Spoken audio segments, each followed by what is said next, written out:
ಕರ್ನಾಟಕದ ಕಡೆಯೆಲ್ಲ ಹೆಣದ ರಾಶಿಗಳು. ಎಷ್ಟೋ ಮೃತದೇಹಕ್ಕೆ ಇನ್ನೂ ಕೂಡ ವಾರಸದಾರರು ಯಾರು ಅಂತ ಪತ್ತೆನೇ ಆಗಿಲ್ಲ. ಹಚ್ಚ ಹಸಿರಿಂದ ಕೂಡಿದಂತಹ ದೇವರ ನಾಡು ಕೇರಳ ಈಗ ಸ್ಮಶಾನದಂತಾಗಿದೆ.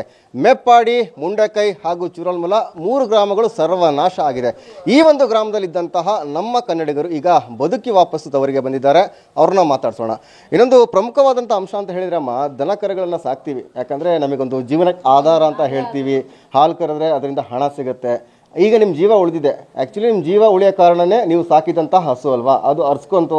ಹಾಗಾಗಿ ಕೊಡ್ಕೆಗೆ ಬಂದ್ರಿ. ಕೊಡ್ಕೆಗೆ ಬಂದು ನೋಡಿದ ಸಂದರ್ಭದಲ್ಲಿ ಈ ರೀತಿ ವಿಚಾರ ಗೊತ್ತಾಯಿತು. ಆ್ಯಕ್ಚುಲಿ ನೀವು ಹೇಗೆ ಬದುಕಿದ್ರಿ? ನಿಮ್ಮನ್ನು ರೆಸ್ಕ್ಯೂ ಮಾಡಿದ್ದು ಹೇಗೆ ಅಮ್ಮ? ನಮ್ಮ ಬದುಕಿದ್ದು ಅಂದ್ರೆ ನಮ್ಮ ನೀರು ತುಂಬಕತ್ಲೆ ನಮ್ಗೆ ನೀರು ತುಂಬಕತ್ಲೆ ನನ್ನ ಮಗ ಹಿಡ್ಕೊಂಡು ತಳ್ದು ನಾವು ಮೇಕತ್ತವ ಅಂತಂತಾನೆ ನನಗೆ ಆಯ್ತು ಹತ್ತಕ. ಆಗ ನಾನು ಹಿಂಗೆ ನನ್ನ ಆದ್ನಿ ಮಗ ಮೇಲೆ ನಿಂತಿದ್ದ ಬೀನು. ಆಗ ಕೈ ಕೊಡ್ತೆ ಅಮ್ಮ ಮೇಲೆ ಕೆಳ್ಕಂಡು ನಮ್ಮನ್ನ ತಿರ್ಗಾ ನನ್ನ ಮಗನು ತಿರ್ಗಾ ಕೊಟ್ಕೊಳಗೆ ಇದ್ನ. ಆಗ ಅವ ಸೀಟ್ ಹೊಡೆದಾಕ್ಬಿಟ್ಟು ಅಮ್ಮ ಮೇಲಿಂದ ಕೈ ಕೊಡ್ತೆ ಅವನು ಹೇಳ್ಕಣ್ಣ. ಹಂಗೆ ನಮ್ಮ ಜೀವ ಬದುಕ್ತೆ. ನಮಗೆ ಬಾಕಿ ಹಸಕರುಗಳು ನೋಡೋಕಿರ ನಮ್ಗೆ ಒತ್ತು ಸಿಕ್ನಿದೆ. ತಿರ್ಗಿ ಅದು ಏನಾಯ್ತೋ ಎತ್ತಾಯ್ತೋ ನಮ್ಮ ತಿರ್ಗಾ ತಂಗ ನೋಡಿದೆ. ನಾವು ಹಚ್ಚೂರಿನ ಇಲ್ಲಿಂದ ಅದು ಹೆಂಗೋ ಮುಳ್ಳು ಗಿಳ್ಳು ಎಲ್ಲ ತುಳ್ಕೊಂಡು ತಪ್ಪಿಸ್ಕೊ ಹೋಗಟ್ಟ ಹತ್ತಿಂದ ನೀರು ಹೊತ್ಕೊಬತ್ತಿತ್ತು.